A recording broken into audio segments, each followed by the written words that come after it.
Maggie brought a ticket for the midnight screening of The Forgotten Reel. The theater was nearly empty, just a scattering of strangers seated far apart in the dimly lit room.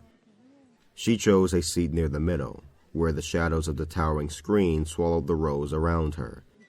As the previews rolled, Maggie felt an odd sensation, like someone was watching her. She glanced around. The other patrons sat eerily still, their faces turned toward the screen, but too obscured by the flickering light to make out any details. The movie began, a grainy black and white reel of a figure walking down a cobblestone street. The film was silent, except for the crackling of the projector. But Maggie swore she heard footsteps echoing around her. A man in the movie turned a corner and entered a building.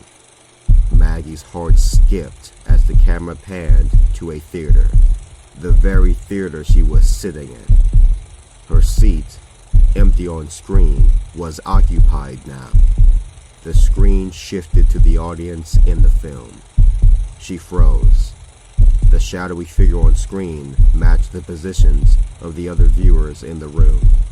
She squinted at the grainy faces, her stomach sinking as she recognized herself sitting in the middle row. The Maggie on screen turned her head, looking toward the camera.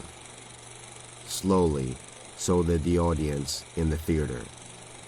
Maggie tried to stand, but her body wouldn't respond. The projector whirred louder, the image of her screen self growing larger, closer. Suddenly, her own face filled the frame, eyes wide, mouth open in a silent scream. The lights flickered, and the screen went dark. Maggie was gone. In her seat sat another shadowy figure, still and faceless, waiting for the next showing.